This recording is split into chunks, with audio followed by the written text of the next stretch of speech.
Assalamualaikum warahmatullahi wabarakatuh. Bertemu kembali dengan Ahmad Sofyan, Law and Justice Channel.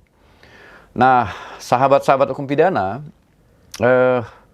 saya beberapa kali diminta oleh beberapa lembaga, institusi, dan yang terakhir saya diminta oleh Polda Metro Jaya untuk memberikan paparan tentang tindak pidana eksploitasi seksual anak online, ya, atau cybercrime di ranah online.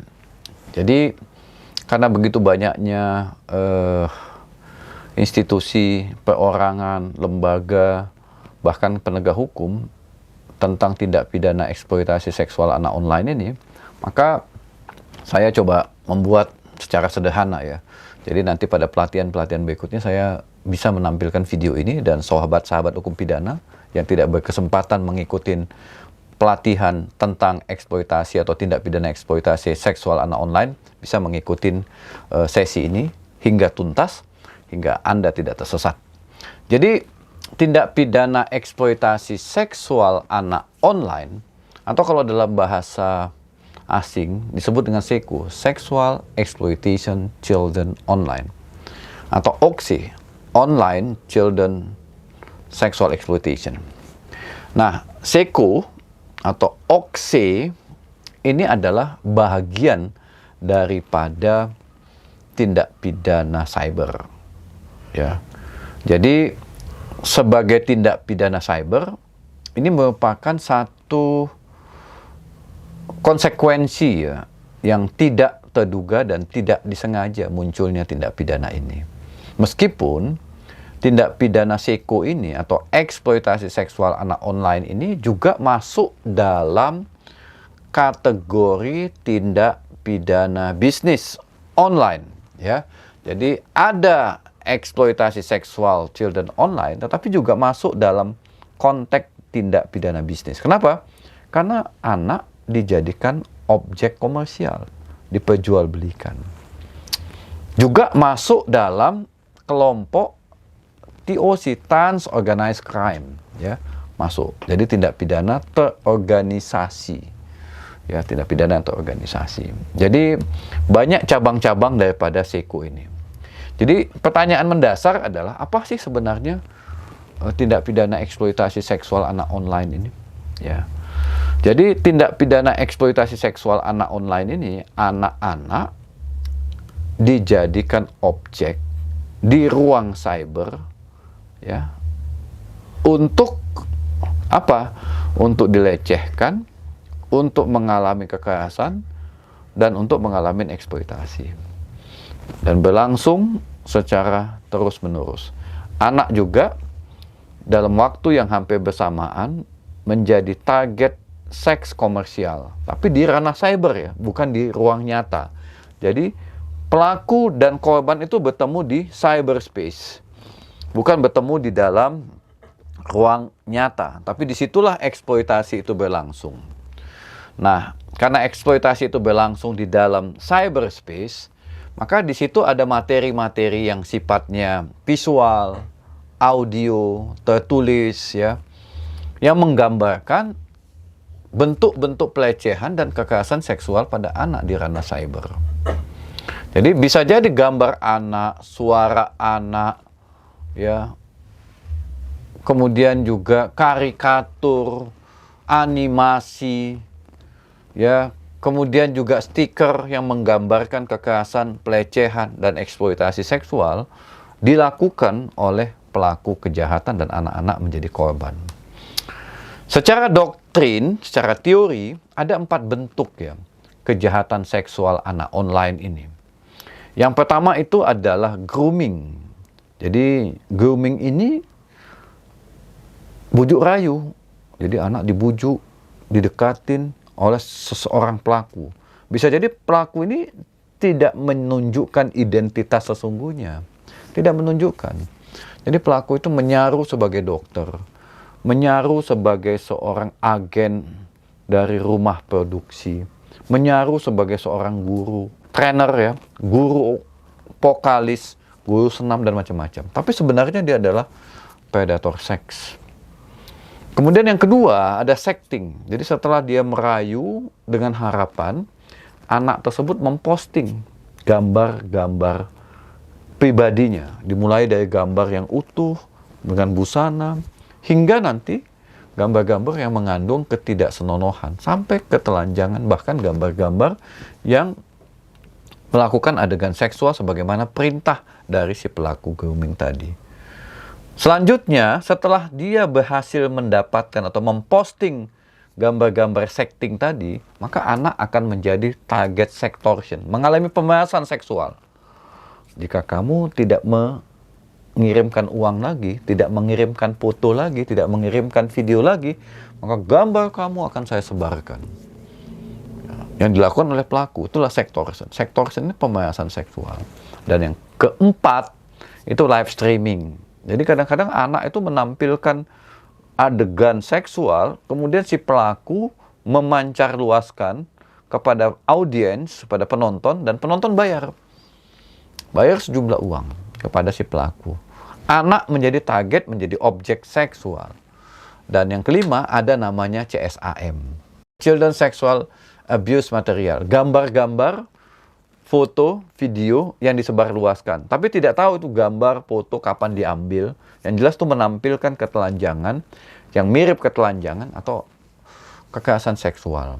Jadi CSAM ini adalah tampilan video, gambar yang disebarluaskan, saling diskusikan, saling share di antara pelaku kejahatan seksual. Jadi ingat tadi ada grooming, ada sexting, ada sextortion, ada live streaming, dan ada CSAM. CSAM ini kalau dulu atau di dalam konteks undang-undang kita disebut juga dengan pornografi. Jadi yang disebarluaskan adalah gambar, foto, video, ya, atau segala bentuk tampilan seksual anak, ya. Itu namanya CSAM atau Children Sexual Abuse Material atau pornografi anak. Jadi ada 5 bentuk, ya, ingat. Ada 5 bentuk eksploitasi seksual anak online.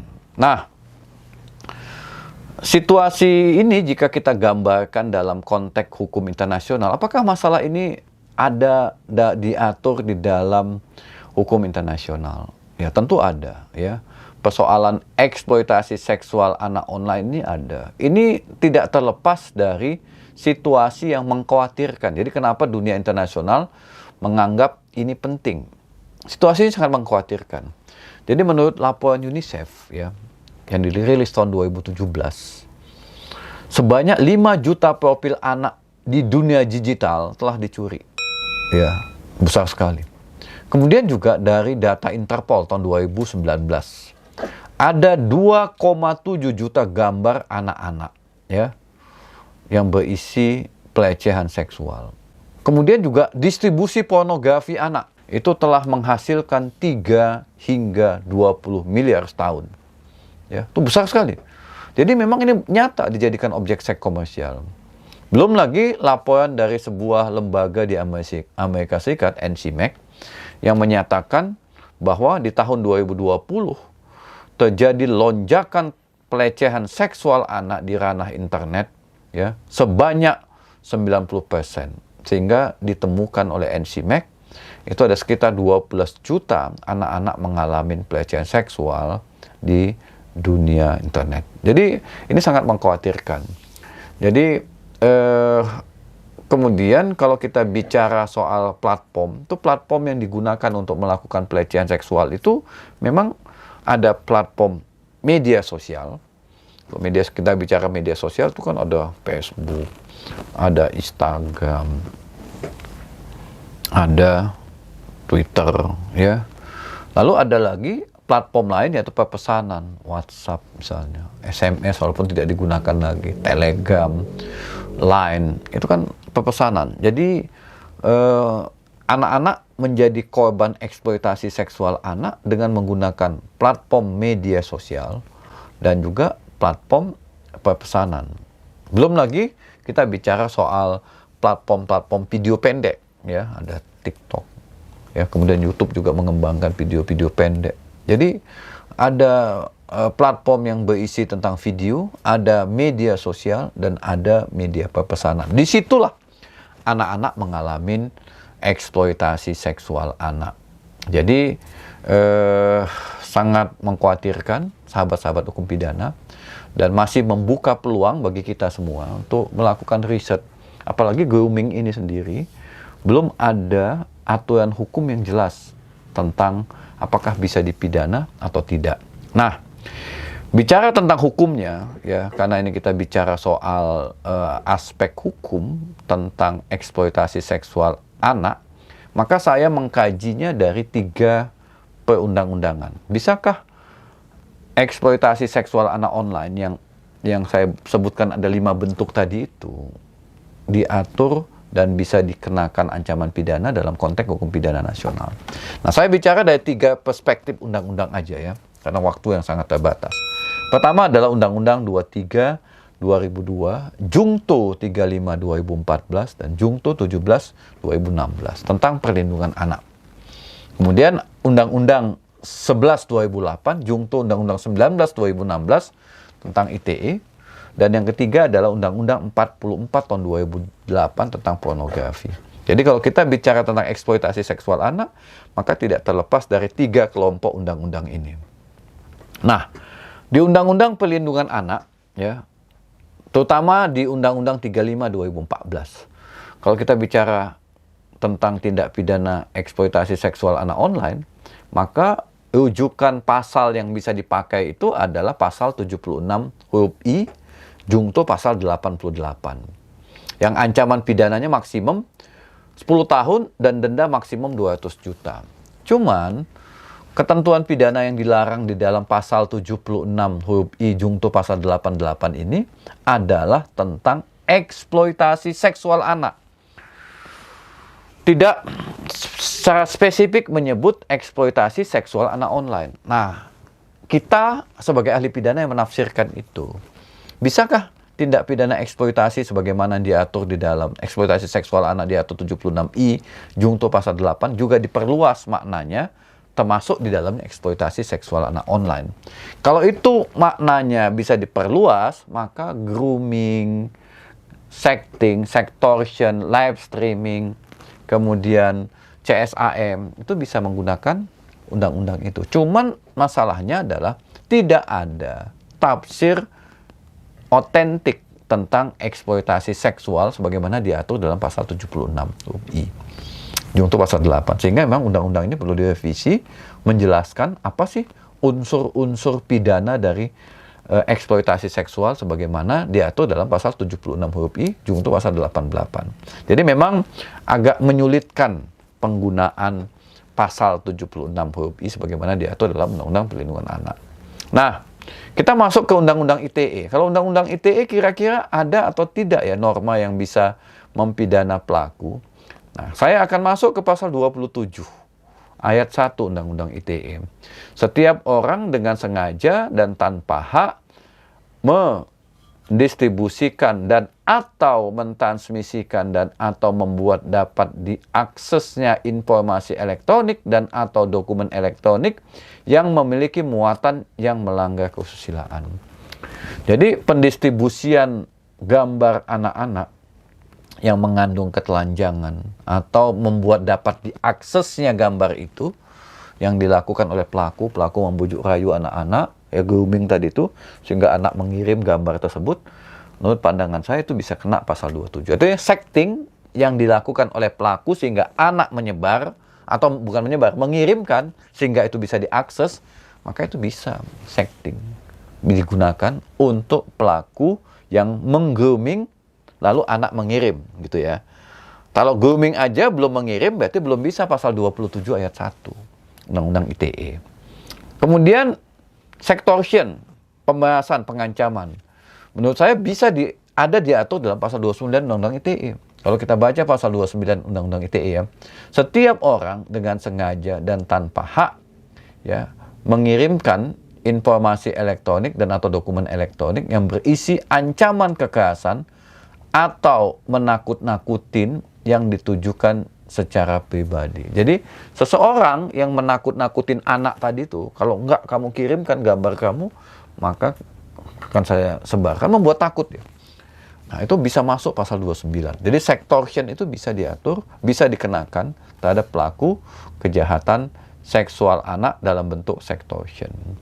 Jadi 29, 30, 27, 30 itu bisa dipakai untuk melakukan perbuatan yang yang merugikan, yang mengancam anak-anak. Kemudian kita masuk ke undang-undang pornografi. Ini undang-undang yang terakhir yang saya bahas. Jadi di dalam undang-undang pornografi ini bisa dipidana CSAM. CSAM itu Children Sexual Abuse Material.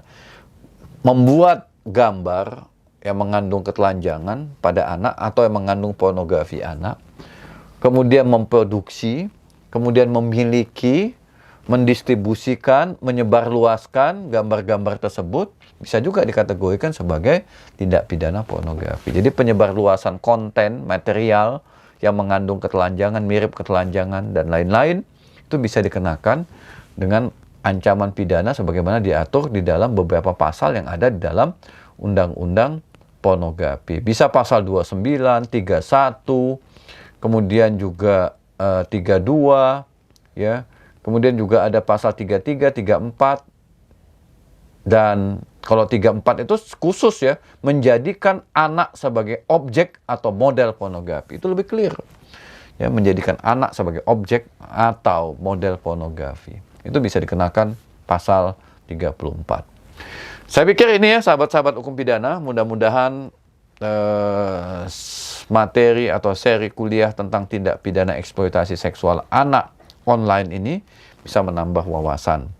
Dan jika ada pertanyaan, komentar, saran, jangan segan-segan untuk dimasukkan di dalam Ahmad Sofyan Law and Justice Channel, ya. Kemudian juga kepada sahabat-sahabat yang merasa penting materi ini, tolong disebarluaskan supaya anak-anak kita tidak menjadi korban eksploitasi seksual anak online. Demikian dan salam hukum pidana.